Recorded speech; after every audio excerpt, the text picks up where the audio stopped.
نحمده ونصلي على رسوله الكريم اما بعد۔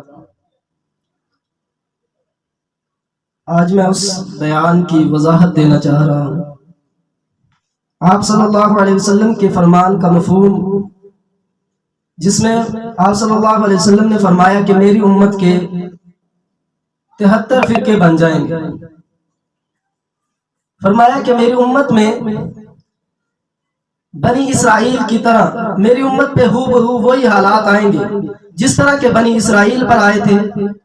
اگر بنی اسرائیل میں کسی شخص نے اپنی ماں کے ساتھ زیادتی کی، منہ کالا کیا، بدکاری کی، تو میری امت میں بھی ایسا کرنے والا شخص ہوگا، لوگ ایسا کام کریں گے۔ وَإِنَّ بَنِي إِسْرَائِيلَ تَفَرَّقَتْ عَلَى اثْنَتَيْنِ وَسَبْعِينَ مِلَّةً کہ بنی اسرائیل میں 72 فرقے تھے، اور میری امت میں وَتَفْتَرِقُ أُمَّتِي عَلَى 73 مِلَّةً كُلُّهُمْ فِي النَّارِ إِلَّا مِلَّةً وَاحِدَةً کہ میری امت کے 73 فرقے بن جائیں گے۔ كُلُّهُمْ فِي النَّارِ سارے کے سارے یعنی 72 جہنم میں جائیں گے، إِلَّا مِلَّةً وَاحِدَةً مگر ایک فرقہ ہوگا جو جنت میں جائے گا۔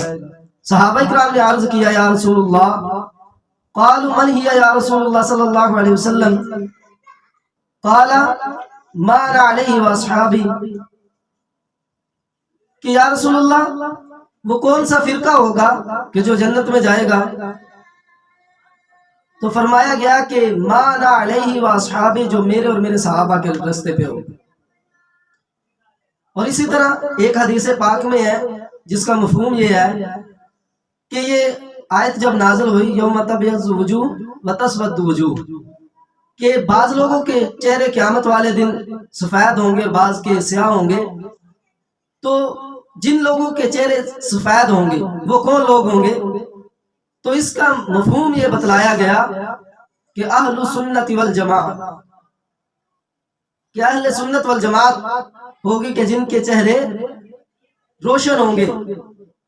تو میں آپ حضرات کے سامنے یہ عرض کرنا چاہتا تھا کہ وہ بیان جس میں میں نے کچھ تھوڑی بہت مسٹیک کی ہے تو اس کی وضاحت میں دینا چاہتا تھا، یا جتنی بھی مسٹیک ہوئی ہے، غلطی ہوئی ہے، کوتاہی ہوئی ہے، تو اس کی وضاحت یہ ہے کہ میرے نبی کی حدیث کا یہ مفہوم ہے۔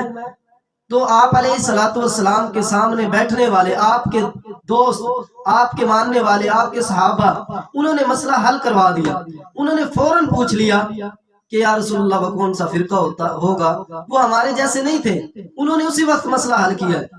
تو آپ صلی اللہ علیہ وسلم نے اس کا جواب مرحمت فرمایا، بتلا دیا، جس کا مفہوم یہ نکلتا ہے اہل سنت والجماعت کہ اہل سنت والجماعت یہ جنت میں جانے والا گروہ ہوگا، فرقہ ہوگا۔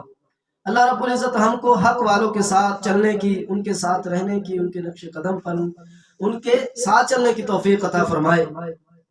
صحابہ اکرام کے آپ علیہ الصلوۃ والسلام کے نقش قدم پر چلنے کی توفیق عطا فرمائے۔ وآخر دعوانا ان الحمد للہ رب العالمین۔